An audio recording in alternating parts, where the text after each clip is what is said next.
He was dubbed the heir to Ronaldinho, a midfielder with the passing range of Paul Scholes and the physicality and flair of Ronaldo. By 17, he was already a folk legend in Brazil. Even Ferguson believed he was better than Wayne Rooney. Let that sink in. But then came the injuries and tabloid slander. The boy genius from Brazil was suddenly labeled lazy, fat, a party animal. So was it really just poor lifestyle choices? Or was Anderson carrying something much heavier?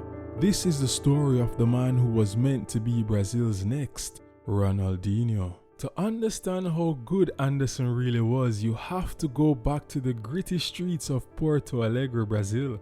The same city that gave the world Ronaldinho. A place where samba meets struggle and magic meets pressure. Born into a working class household, Anderson wasn't just another kid with a ball at his feet.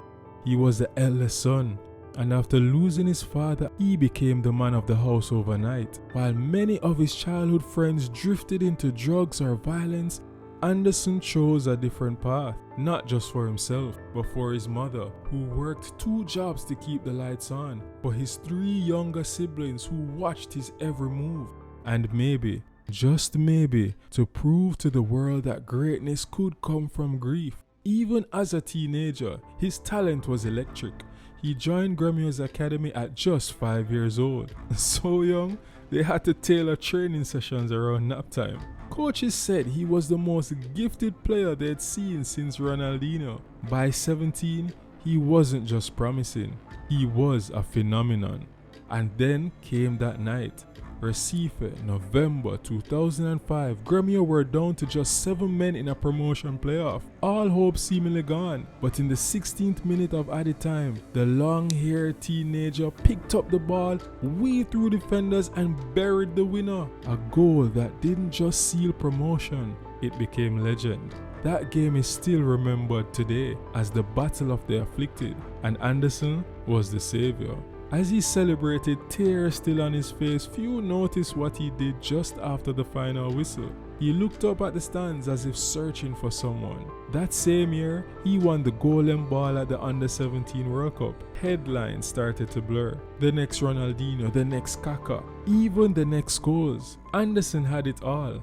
The flair of a Brazilian street baller, the strength to bounce off challenges, the passing range of a midfield general, and the confidence to go toe-to-toe with anyone. By 2007, Sir Alex Ferguson had seen enough. Even after a serious leg injury, United paid €30 million to bring him to Old Trafford. And it wasn't just hype. Anderson delivered. In his debut season, he outplayed Fabregas, frustrated Gerrard, and won the Golden Boy Award, joining names like Messi, Rooney, and Aguero. But back in Porto Alegre, that seat in the crowd, it remained empty. The future looked bright, but as we'll soon see, not all gifts come without weight.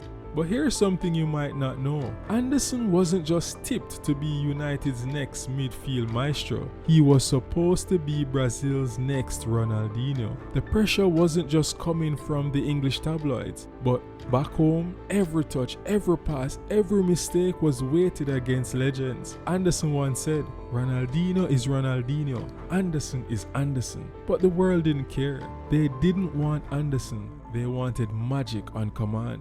So what happens when you're expected to replace greatness before you're even old enough to rent a car? Let's look at what really happened when Anderson reached the top and why he couldn't stay there. Anderson arrived at Manchester United with the world at his feet. But soon, the very thing that made him special, his freedom, his flair, became the thing they tried to train out of him. His first season marked the pain. He played through knocks, he danced through challenges, he was still smiling.